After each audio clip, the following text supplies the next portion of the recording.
नमस्कार। YouTube के सभी श्रोताओं को मेरा प्यार भरा नमस्कार। मैं सपना पाल आज 31 मई को राजमाता अहिल्याबाई के अवतरण दिवस की आप सभी देशवासियों को हार्दिक बधाइयाँ देती हूँ।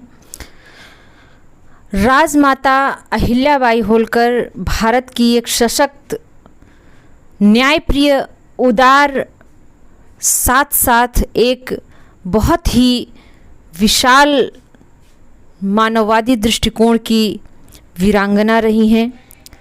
इनका जन्म 31 मई 1725 में महाराष्ट्र के अहमदनगर चाउंडी गांव में हुआ था। राजमाता अहिल्याबाई होलकर आज भी उतनी प्रासंगिक हैं जितना कल वो प्रासंगिक थीं। आइए राजमाता अहिल्याबाई के दिवस पर आप सभी को एक कविता प्रस्तुत करने का प्रयास करती हूँ। त्रुटियों के लिए क्षमा चाहूँगी। और आज हमारा पाल समाज जिस तरह से विकास कर रहा है वो हमारे लिए गौरव की बात है और हम सभी को खुश होना चाहिए। आइए कविता की ओर। कि धन्य धन्य धनगर समाज अब क्रांति तुम्हीं से आएगी। धन्य धन्य धनगर समाज अब क्रांति तुम्हीं से आएगी। मात अहिल्या की गौरव गाथा दोहराई जाएगी। मात अहिल्या की गौरव गाथा दोहराई जाएगी। मात अहिल्या की गौरव गाथा दोहराई जाएगी। और हमें अपने आप को गौरवान्वित महसूस करना चाहिए। हमारी कविता की पहली कड़ी है कि स्वर्णिम है इतिहास हमारा, जी भरकर गुणगान करो। स्वर्णिम है इतिहास हमारा, जी भरकर गुणगान करो। कोहिनूर सी बेशकीमती माता का सम्मान करो। आप उनके वंशज हैं जिन्होंने भारत में अनगिनत शिवालयों का पुनर्निर्माण कराया, अनगिनत लोगों के द्वारा समाज का उद्धार कराया और एक अच्छी सशक्ति प्रदान की समाज को। कि स्वर्णिम है इतिहास हमारा, जी भरकर गुणगान करो। कोहिनूर सी बेशकीमती माता का सम्मान करो। शूरवीरों की पृष्ठभूमि, शूरवीरों की पृष्ठभूमि नवयुग में लाई जाएगी। शूरवीरों की पृष्ठभूमि नवयुग में लाई जाएगी। मात अहिल्या की गौरव गाथा दोहराई जाएगी। मात अहिल्या की गौरव गाथा दोहराई जाएगी।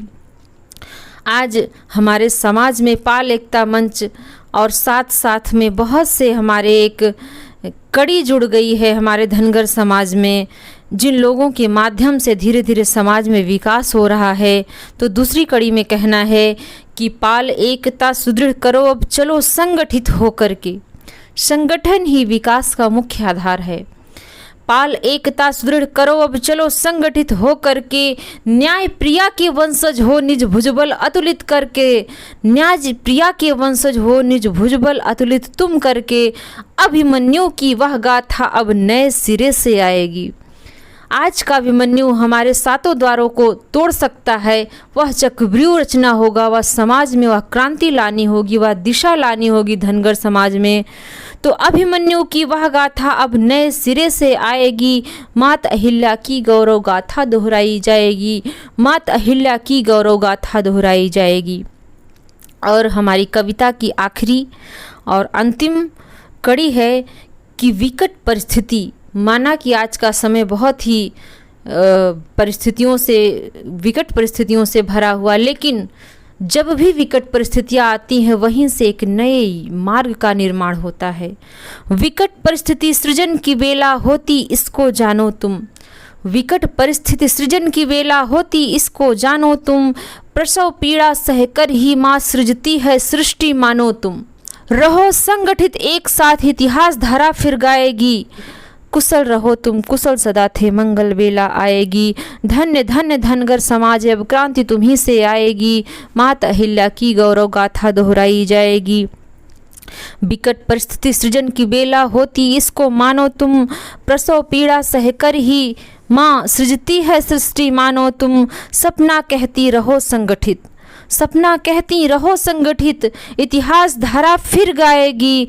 कुशल सदा थे, कुशल रहो, फिर मंगल बेला आएगी। कुशल सदा थे, कुशल रहो, फिर मंगल बेला आएगी। मात अहिल्या की गौरव गाथा दोहराई जाएगी। मात अहिल्या की गौरव गाथा दोहराई जाएगी। आप सभी को मेरी कविता कैसी लगी ज़रूर लाइक सब्सक्राइब कमेंट करेंगे और अपने भावों को उद्गारों को प्रकट करेंगे। बहुत बहुत